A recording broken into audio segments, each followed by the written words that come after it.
ओम शांति।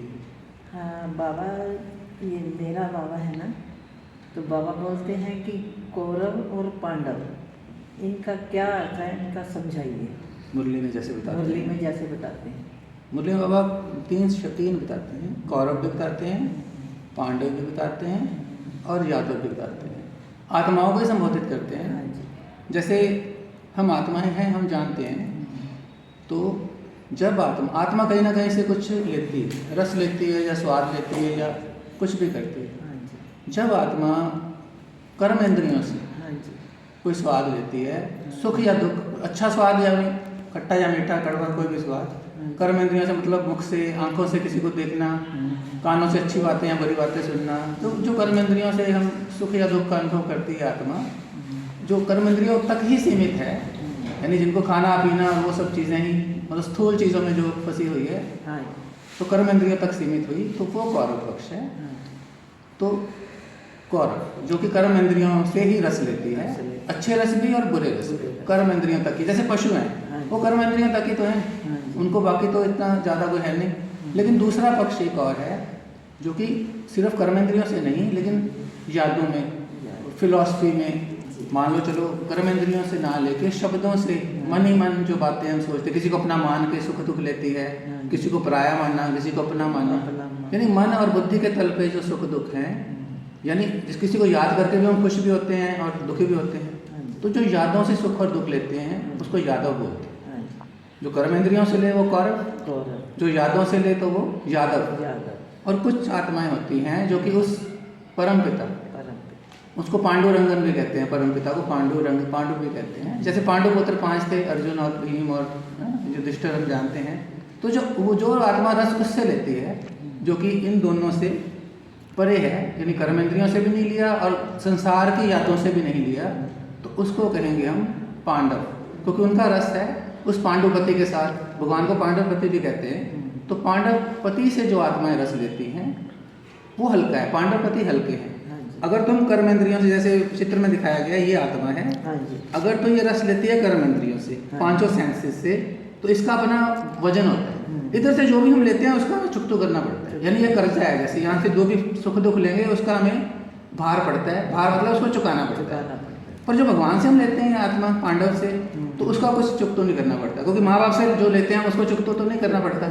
पर जो कर्म इंद्रियों से या मन बुद्धि से लेते हैं, इसका हमारे पर वजन चढ़ता है, यानी इसको हमें उधार इसका चुकाना पड़ता है। जो यहाँ से लेते हैं इसका हमें कुछ चुकाना नहीं पड़ता, क्योंकि माँ बाप से मिल रहा है सीधा सीधा। तो ये दोनों चीज़ें में ये पांड है, समझ लो, ये शरीर के स्वादों की पांड है, ये मन बुद्धि के से जो हम स्वाद लेते हैं या सुख या दुख दोनों, उसकी भी पंड बनती है। पंड मतलब भार बनता है। तो ये दोनों भार हमारे ऊपर पड़ते हैं जब हम इन दोनों से स्वाद लेते हैं। यानी कौरव बनेंगे तो भी भारी रहेंगे, यादव बनेंगे यानी यादों से सुख दुख लेंगे तो भी भारी बनेंगे।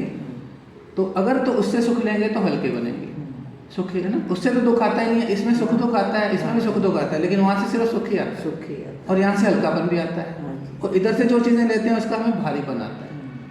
तो कौरव हुए, कौरव को नेगेटिव पक्ष गिना गया है। 100 कौरव थे जैसे, तो 100 तरह के सुख हम इससे आत्मा यहाँ से ले सकती है, पर वो दुख अल्टीमेटली दुख होंगे और इसका उसको चुकतो भी करना पड़ेगा और इसका उसका वजन भी पड़ेगा।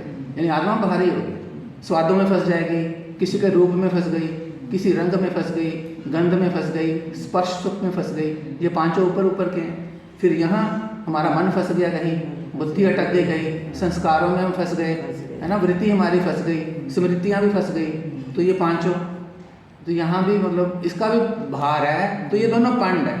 जो पंड के ऊपर बैठे और इससे स्वाद ले वो पंड, जो ना कर पाए, जो यहाँ फंसा हुआ है वो कौरव है, और जो यहाँ फंसा है वो यादव है, और जो उसके साथ फंसा है, भगवान के साथ फंसा है, वो पांडव। तो ये अंतर है। तो यहाँ अगर हम कर्म इंद्रियों के तल पे फंसे हैं, जैसे पशु स्वाद लेते हैं, चाट मतलब और चीज़ें, तो फिर हम कौरव पक्ष हैं। तो अगर मन बुद्धि यादों में फंसे हैं, सुख दुख की, किसी की कोई अपना है, मेरा है, मेर टेर में फंसे हैं, मन में जैसे किसी को अपना मान लिया या दुश्मन मान लिया, और यादें या शब्दों में या फिलॉसफीज में फंसे हैं या धर्म ग्रंथों में भी फंसे हैं, तो भी यादव ही हैं। क्योंकि तभी भी स्वाद तो भगवान का लिया नहीं। हमने इतने ग्रंथ पढ़े, इतने शब्द पढ़े, इतने हम पानी करते हैं, लेकिन भगवान के स्वाद का तो मिला ही नहीं हमें, तो फिर यादव हुए, क्योंकि उसको है ना। तो अगर जो स्वाद लेगा और इस पंड से ऊपर बैठेगा, आत्मा आत्मिक स्थिति में आएगा। ये दोनों पंडे हैं, मतलब भार है, तो भार के ऊपर स्थित होके आत्मा समझ के फिर इससे जो स्वाद लेगा वो पांडव है। तो हम तो पांडव ही बनना है, तो पांडव ही जीते भी थे। तो ये है कौरव, ये है यादव, और ये आत्मा अगर यहाँ से शिव बाबा से अगर लेती है, अटैच होती है, तो पांडव। तो आत्मा तीनों तरह की आत्माएं हैं संसार में इस समय। कुछ तो कर्म इंद्रियों में फंसे हैं, कुछ क्रिया इंद्रियों में फंसे हैं, और कुछ दोनों से मुक्त होके कर्म इंद्रियों से उस ऊर्जा के साथ फंसे हैं जो कि हमें सिर्फ सुख देती है। और इससे हमें कोई चुकतो भी नहीं करता पड़ता, इसका कुछ देना नहीं पड़ता। ये यहाँ से जो भी लेते हैं इसका बोझ होता है, इसका लोन जैसे हमारे पे चढ़ जाता है, वो चुकतो करना पड़ता है। यानी वो जैसे कर्मों का फल, यहाँ तो कर्म फल बनते हैं, लेकिन इसके साथ कोई कर्म फल नहीं बनता। ठीक है ना। तो यहाँ हम मुक्त रहते हैं, हल्के रहते हैं। तो हमें ये दोनों ना बन के, ना तो कौरव बने ना तो यादव बने, इन दोनों से ऊपर उठ के आत्मा समझें और इससे जुड़ के पांडव बने।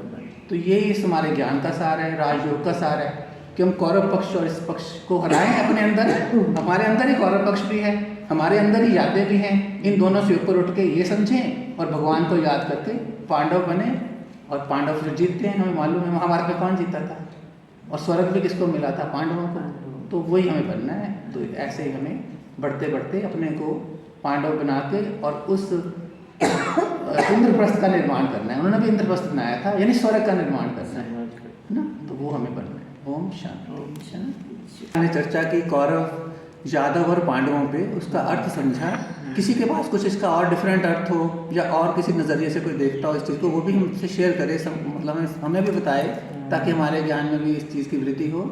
और बाकी ऐसी ही बातों के लिए हम फिर साथ बने रहेंगे। हम ये छोटी छोटी बातें आपस में चर्चा करके अपने ज्ञान में वृद्धि करेंगे, और कौरव और यादव पक्ष छोड़ के हम पांडव बनेंगे, ऐसा हम प्रण लेते हैं।